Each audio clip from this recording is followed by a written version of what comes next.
سید التابعین حضرت سعید بن مسیب، امام دارالحضرت مالک بن انس، پیکر سنت امام احمد بن حنبل، شیخ الاسلام ابن تیمیہ، مجدد الفسانی، حضرت شاہ ولی اللہ دہلوی،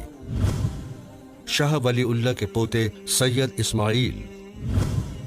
میاں سید نذیر حسین دہلوی، علامہ محمد ابراہیم آروی، علامہ شمس الحق ڈیانوی، علامہ عبدالعزیز رحیم آبادی، حافظ عبداللہ غازی پوری، علامہ عبد الرحمن مبارک پوری، حافظ عبد المنان وزیر آبادی، فاتح قادیان مولانا ثناء اللہ امرتسری،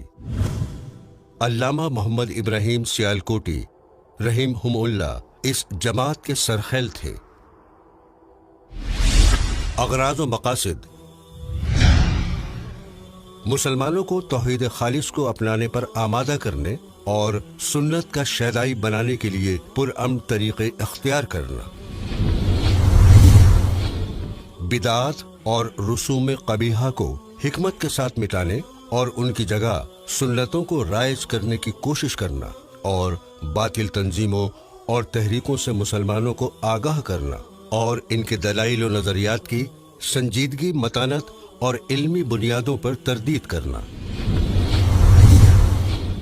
ملک کے اندر فرقہ وارانہ ہم آہنگی، آپسی میل جول، امن و شانتی، بھائی چارہ اور قومی یکجہتی کا ماحول قائم کرنا، ملک کی تعمیر و ترقی اور انسانیت کی فلاح و بہبود کے لیے ہر طرح کی کوششیں صرف کرنا، مسلمانوں میں اتحاد و اتفاق قائم رکھتے ہوئے باہمی اختلاف و نزاعات کو کتاب و سنت کی تعلیمات کی روشنی میں دور کرنے کی جد و جہد کرنا،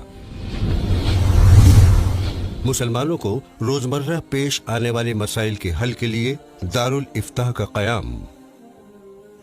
یہ ہندوستان کی سب سے پہلی اسلامی تحریک ہے اور تنظیم ہے۔ اس سے پہلے تحریک شہیدین کے نام سے دیش کی آزادی کے لیے اور ملک سے انگریزوں کے استعمار کے ظلم و زیادتی کو ختم کرنے کے لیے برپا کی گئی تھی۔ جب انگریز میز پر آ گیا اور ہندوستانیوں کو ان کا حق تسلیم کرنے لگا، ویسی صورت میں اب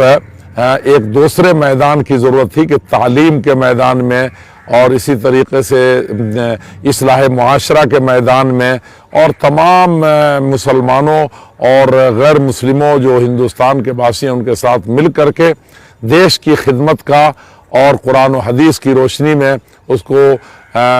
صحیح طریقے سے امن و امان اور شانتی اور بھائی چارگی اور قومی یکجہتی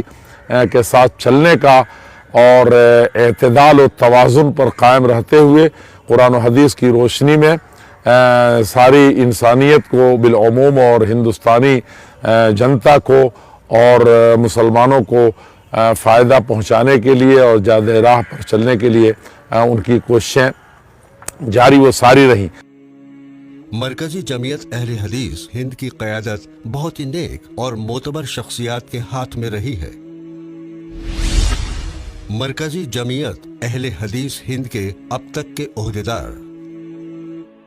سن 1906 سے اب تک مرکزی جمعیت اہل حدیث کے ناظم عمومی کی ذمہ داریاں سنبھالی ہیں مولانا ثناء اللہ امرتسری۔